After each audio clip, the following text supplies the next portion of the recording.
صحافت کی جو بات ہے اس میں ایک اور بات کہوں گا کہ صحافت کی خاص طور پہ یا اردو صحافت کی بات یہ ہے کہ جہاں سیاسی لیڈر ناکام ہو جاتے ہیں وہاں صحافت نے ہر وقت خائد کا رول ادا کیا ہے.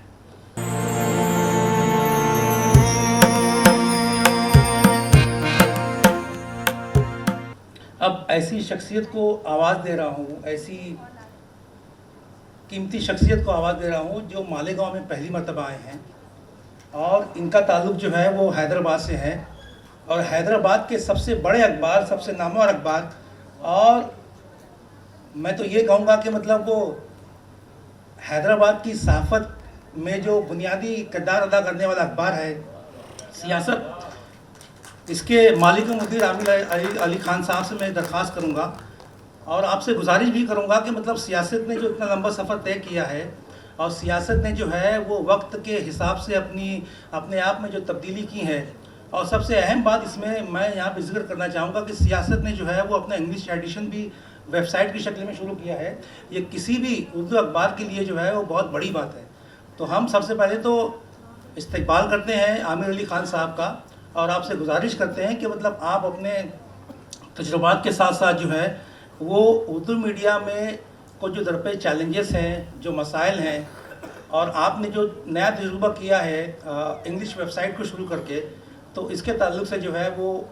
کچھ رہنمایانہ خطوط جو ہے وہ یہاں پر کھینچیے تاکہ ہم جیسے لوگ جو ہے اس پہ چل کے جو ہے وہ تھوڑا آگے بڑھ سکیں. بہت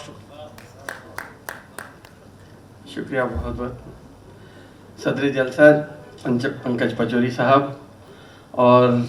سبھی میرے بڑے بھائی ہیں، صرف شادق نقشبندی کو جو میرے ابھی ہم سفر بن کے اورنگ آباد سے ساتھ آئے ہیں، میں اور حاضرین، میں پہلے تو رش کے بہاراں کا شکریہ ادا کرتا ہوں کہ آپ نے مجھے یہاں مدعو کیا. مالیگاؤں کا نام میں بچپن میں سنا تھا. جب گھوڑ سواری کا شوق تھا تو یہاں سے گھوڑے لائے جاتے تھے حیدرآباد کو. اس کے بعد آج آنے کا موقع ملا، پہلی بار آیا ہوں. یقیناً میں سمجھتا ہوں کہ جدید تقاضے کی بات آئی اور اخبار کی بات آئی تو میں یہ کہوں گا کہ اخبار کا کام جو ہوتا تھا وہ خبر پہنچانا، اور سیاست کی بنیاد جب ڈالی گئی تھی تو آزادی کے بعد، بلکہ آزادی کے بعد سے حیدرآباد کا جب انضمام ہو رہا تھا انڈین یونین میں، اس وقت مسلمان جو کس کشمکش میں رہ رہے تھے اس کے اوپر جناب عابد علی خان صاحب نے، جو میرے دادا تھے، اپنے دوست کے ساتھ محبوب حسین جگر کے صاحب کے ساتھ انہوں نے اخبار کی بنیاد ڈالی تھی، اور یہی سوچا گیا تھا کہ مسلمانوں کو جہاں تک ہو سکے یہ بتایا جائے کہ ہمارا وطن ہندوستان ہے. تو یہ نیشنلزم کی اسپرٹ تھی. یقیناً عابد علی خان صاحب کی جو بیٹھک رہی ہے، جو دوستی رہی ہے، وہ زیادہ تر کمیونسٹ لوگوں کے ساتھ تھی، تو شاید اسی لیے وہ ایک ہیومینیٹیرین اپروچ کے تحت آپ آگے بڑھتے رہ گئے اور اخبار کی خبر پہنچا کے یا قارئین کی رائے بنانے میں یہ کام سیاست انجام دیا تھا. اس کے بعد انویسٹیگیٹو جرنلزم کا ایک معاملہ آیا تو یقیناً ہم نے کوئی کسر نہیں چھوڑی. عابد علی خان صاحب کے انتقال کے بعد جناب زاہد علی خان صاحب جو میرے والد ہیں، ان کے ساتھ میں نے 92 سے ہی، جیسا عابد علی خان صاحب کا انتقال ہوا تھا اسی کے بعد سے میں والد صاحب کے ساتھ تربیت حاصل کرتے ہوئے یہاں تک یہ سفر طے کیے ہیں. اور آج الحمدللہ سیاست اپنی 75ویں سالگرہ منایا ہے، جس میں 200 سالہ جشن کی جو بات آئی ہے اس میں ہم نے اپنی 75 سالہ سالگرہ پہ یہ سوچا تھا کہ 74 یا 76 صفحہ کا اخبار نکالیں گے، لیکن ہم نے 110 صفحات کا اخبار نکالا. تو اس سے اخبار کی اکانومی کے اوپر بھی اپن بات سمجھ سکتے ہیں کہ 110 صفحات کا اخبار نکالنا یہ ایک بہت بڑا کام رہا، میں سمجھتا ہوں کہ پورے اخبارات کے اس میں. اور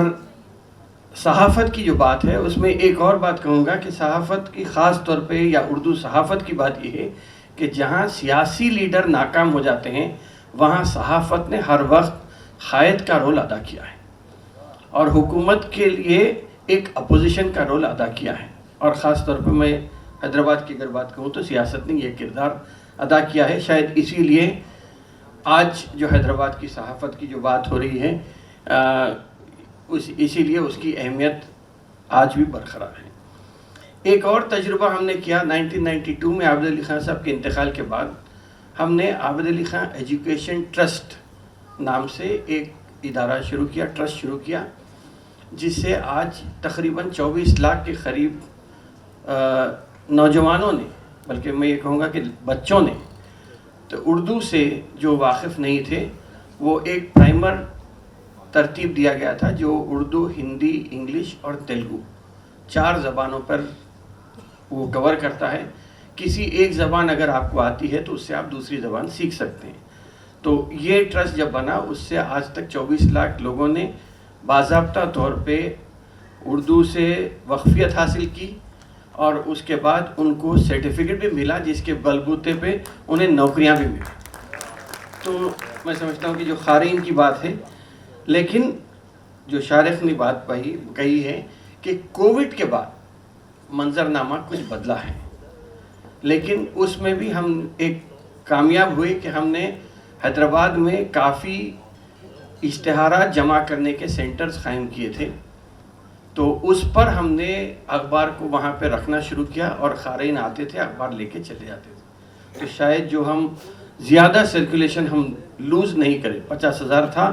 لیکن اب 40,000 کے قریب ہے، تو 10,000 جو ہمارا کم ہوا وہ پورے اضلاع میں چونکہ بسز نہیں تھے، ٹرانسپورٹ نہیں تھا، وہاں پہ ختم ہو گیا۔ لیکن آن لائن کی بات جو ابھی آئی ہے،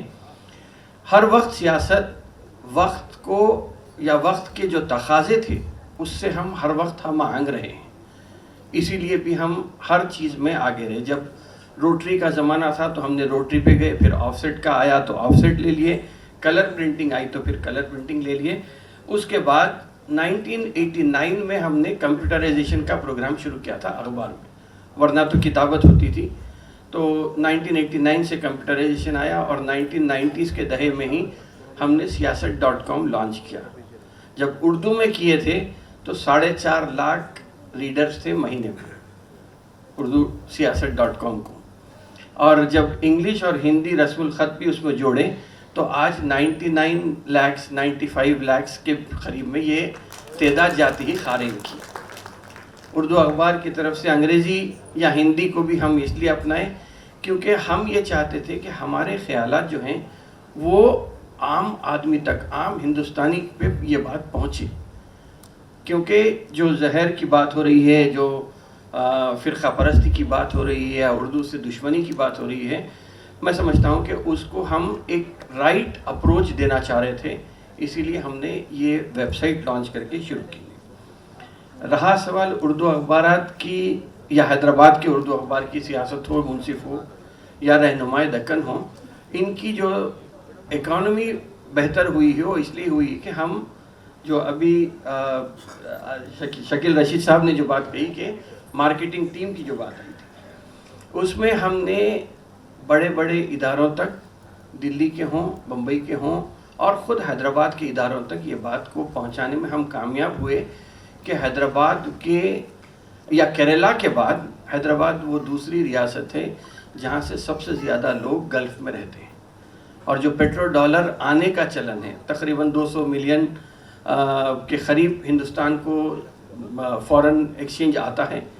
حیدرآباد کو، تو ہم نے یہ کہا کہ یہ ڈسپوزیبل انکم ہے مسلمانوں کی، اس کے اوپر آپ کیوں توجہ نہیں دیتے؟ تو وہ بڑے بڑے ادارے وہاں پہ دیکھنا شروع کیا، اور الحمدللہ آپ کہیں پر بھی جائیں گے تو آپ کو مسلمان مل جائیں گے، چاہے وہ ہوٹل ہو، ہاسپٹل ہو یا کوئی تفریح کی جگہ پہ جائیں گے تو وہ ڈسپوزیبل انکم کی جب ہم بات کیے تو بڑے بڑے مشترین ہمارے پاس آنا شروع ہوئے ہیں۔ تو خیر وہ بات الگ ہے کہ جو میٹروپولیٹن سٹی کی بات ہے، اسی لیے شاید وہ ہوا۔ اورنگ آباد میں بھی کچھ کام ہو سکتا ہے، دیکھیں گے۔ ایک اور چیز جو ہوئی تھی کہ میں سمجھ کووڈ کے بعد کی تو بات آ گئی ہے، لیکن اردو کی رسم الخط کو یا اردو پڑھنے والوں کا آج بھی خطرہ برقرار ہے، یہ تعداد بڑھ نہیں رہی ہے، یہ حقیقت ہے اور اس کو مان کے چلنا ہے۔ اس لیے کہ ہم کووڈ کے بعد جو سرکولیشن ہمارا ڈراپ ہوا، ہم بہت کوشش کیے کہ وہ واپس لانے کی، لیکن جو مائیگریٹ کر چکا سوشل میڈیا کو، وہ پھر اخبار کی طرف واپس نہیں آ رہا ہے۔ تو یہ ایک بڑا چیلنج ہے، لیکن بات پہنچانے کے لیے یقیناً سوشل میڈیا تھریٹ تو ہے پرنٹ میڈیا کے لیے، لیکن تھریٹ میں بھی اگر ہم اپرچونٹی دیکھیں گے تو ایک نئی اپرچونٹی بن سکتی ہے جہاں پہ ہم ہمارے خیالات کو پیش کر سکتے ہیں. ورنہ جس طریقے سے جو ڈائلاگ کہا جاتا ہے کہ ہر مسلمان ٹیررسٹ نہیں ہوتا لیکن ہر ٹیررسٹ مسلمان ہوتا ہے، یہ جو بات آئی تھی اس کو کاؤنٹر کرنے کے لیے آج ہمارے لیے بہت بڑی اپرچونٹی ہے کہ ہم سوشل میڈیا کا ہر اعتبار سے اس کا اگر ہم استعمال کرتے ہیں اور اگر صحیح استعمال ہوتا ہے تو ان سب چیزوں کو ہم ٹیکل کر سکتے ہیں، بلکہ ان کا مقابلہ کر سکتے ہیں. ہم نے ایک اور کوشش کی تھی، ٹی وی بھی، سیاست ٹی وی بھی ہم نے شروع کیا تاکہ وہی وائڈر آڈینس کو پہنچنا ہے، مقصد تو وہی ہے. ایک اور کوشش ہوئی تھی کہ ہم نے جو اخبارات میں جو خبریں ہمارے پاس ترجمہ ہوتی ہیں اس کو ہم نے 12 اخبارات کو ڈسٹریبیوٹ کرنے کا ایک کام کیا تاکہ جو مین پاور آپ کا ترجمے پہ لگتا ہے اس سے اگر آپ بچ سکیں گے تو آپ مارکیٹنگ پہ وہی پیسہ خرچ کر کے اشتہارات حاصل کر سکتے ہیں. ایک چیز میں ہم ناکام ہوئے، ہم چاہ رہے تھے کہ یہ پورے ہندوستان کے جتنے اردو اخبارات ہیں ان کا ایک یونیفارم ریٹ بنائیں گے، اس لیے کہ یہ تجربہ ہمارے پاس حیدرآباد میں کامیاب ہوا تھا کہ ہم نے پہلے میڈیا 5 نام سے ایک مارکیٹنگ پلان بنایا تھا جس میں ایک انگریزی، ایک ہندی، ایک اردو، ایک بزنس اور ایک تیلگو اخبار، یہ 5 اخبارات کو لے کے سب کے ایڈورٹیزمنٹ ریٹ میں کوئی 5% کم کیا، کوئی 25% کم کیا، ایک کامن ریٹ بنائے تھے جس سے کہ کنسیشنل اس میں لوگوں کو 1-2 اخبار یا ایک اخبار فری میں ان کو مارکیٹنگ میں وائڈر ریچ ملنے کے لیے کام کیے تھے. اس کے بعد Deccan Chronicle public limited company بننے سے ڈیکن کرانیکل وہاں سے چلے گیا، لیکن ہمیں ایناڈو اور ہندو ساتھ آ گئے تو ایناڈو، ہندو، سیاست اور ہندی ملا 4 کا ہم نے 4 مینار کے نام سے ایک مارکیٹنگ پلان شروع کیا اور کنسیشنل ریٹ ہونے کی وجہ سے وہ آج بھی جاری ہے اور بڑے بڑے اشتہارات جو ہمیں مل رہے ہیں بڑے کارپوریٹس کے، وہ ایک تجربہ تھا جو ہمیں کامیابی ملی تھی. اس کے بعد ہم نے سوچا کہ یہ اخبارات کے ساتھ اردو اخبارات کا اگر ہم ایک ریٹ کوئی یونیفارم ریٹ آتا ہے تو اس کو بنا کر پورے انڈیا میں بتائیں گے کہ اگر آپ کو مسلمانوں تک پہنچنا ہے یا اردو خاری تک پہنچنا ہے، مسلمان تو نہیں، اردو خاری کی بات کہوں گا اس لیے کہ حیدرآباد میں بہت سارے ایسے سکھ برادری کے لوگ بھی ہیں جو اردو اخبار پڑھتے ہیں. تو ہم نے یہ ایک کوشش کی تھی، لیکن جو ابھی شارق صاحب نے کہا کہ پرنٹ کی تعداد الگ ہوتی ہے اور پرنٹ بتانے کی تعداد الگ ہوتی ہے، تو ویسا ہی جو ریٹ تھا پبلشڈ ریٹ اور جو ایکچوئل ریٹ ہے اس میں وہ جم نہیں سکا. ورنہ ہم ایک کوشش کر رہے تھے کہ ایک ریٹ لائیں گے تاکہ رمضان میں ہو، عید میں ہو، دیوالی دسہرے کے ٹائم پہ ہو، بہت سارے مشترین کو ہم مل کے پورے اردو اخبارات کی اکانومی ڈیولپ کر سکتے. تو یہ ایک چیز نہیں ہوئی تھی، لیکن پھر بھی میں سمجھتا ہوں کہ ابھی کوششیں بہت ہو رہی ہیں اردو کو روکنے کی، لیکن ہم ہماری کوشش پہ جاری رہیں گے. ہم اپنی زبان کا، اپنے قوم کا تحفظ کرنے میں کبھی کوتاہی نہیں برتنا چاہیے اور نہیں برتیں گے انشاءاللہ تعالیٰ. ایک اور اس سے اخبار سے ان ریلیٹڈ بات یہ ہے کہ اردو اخبار یقیناً اخبار ہے، اخبار خبر چھاپتا ہے، لیکن ایک 2-4 چیز، بہت سارے ایسے تو میں ایکٹیویٹیز بہت بولوں گا تو کافی زیادہ ہیں، لیکن 1-2 چیز ہوئے ہیں. یہ ہوا کہ ہم نے ایک ایس ہب نام سے ابھی ایک برانچ شروع کیا ہے جس میں یہ ہے کہ اگر کسی کو کوئی بھی کسی قسم کی پریشانی ہوتی ہے تو وہ آ کے ہم سے رجوع ہو سکتے ہیں اور اس کو ہم حل کرنے کی جتنی ہم سے ہو سکتا ہے کوشش کریں گے تاکہ وہ اپنے معاشی، تعلیمی اعتبار سے پسماندگی کو دور کرنے میں اس میں کامیاب ہو سکتے ہیں. 25% کے قریب ہم ہمارا جو پروفٹ ہوتا ہے وہ نکال دیتے ہیں اور کچھ خارین بھی لا کے ہمیں پیسے دیتے ہیں جو تقریباً سال میں 1 کروڑ کے قریب ہوتا ہے، جو ہم صرف ایجوکیشن پہ مسلمانوں کے اسکالرشپ دینے کے لیے ہم خرچ کرتے ہیں.